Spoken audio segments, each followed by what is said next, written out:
આપણે જોવાનું છે ક્યાં એ તમને આગળ વિડીયોમાં હું જણાવી દઉં. જોઈ લો આ ચંદીગઢ એરપોર્ટનો લુક.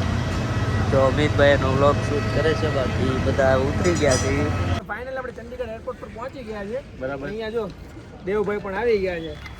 વાહ, વેલકમ વેલકમ ગાઈસ. કેમ છો? બસ મજામાં. બોલો બોલો દેવભાઈ. કમાન સંભાળવાની છે. શું કામ નહીં?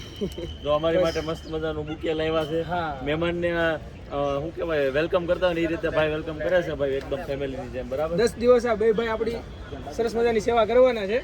એટલે આપણે જોઈએ હવે. અમારે બેગ કાંઈ બહુ નથી, એટલી જ છે. થોડાક જ બેગ છે.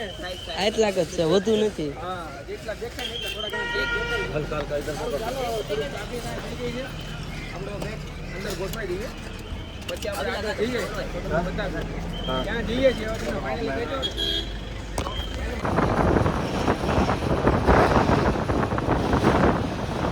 ટૂરનો દિવસ પહેલો ને આપણે શિમલા પહોંચી ગયા છીએ. શિમલામાં આપણે મોલ માર્કેટ આવ્યા છીએ.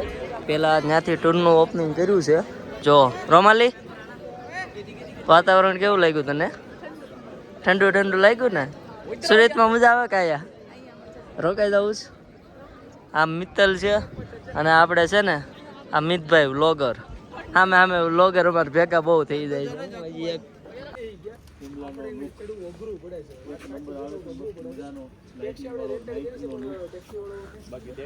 ટેક્સી વાળો રમાડે છે. થોડા દૂર હે થોડા એમ કરીને ઠેઠ સુધી પગાડ દે.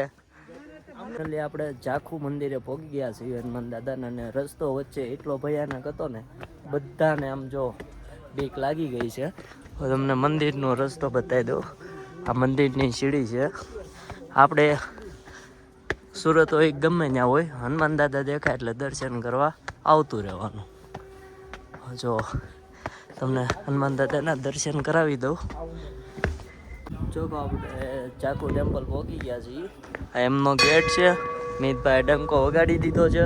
પછી આપણી વાડી હમણાં ડંકો વગાડી દઈએ. જય દાદા. આપણે સીડીનો ઉપયોગ કરશું, કારણ કે સીડીમાં હાલો ને એટલે થોડુંક રિલેક્સ ફીલ થાય. બાકી પહેલાંમાં તો ઢાળમાં તો બહુ વજન લાગી જાય આપણો ઉપર છે એટલે થોડોક શ્વાસમાં તકલીફ રહે. આ જો ખેંડ જેવું આખું તમને દેખાય. તો આ ઉપર છે ને તમને હનુમાન દાદાના દર્શન કરાવી દઉં. એટલે આપણે હનુમાન દાદા પાસે પહોંચી ગયા છીએ.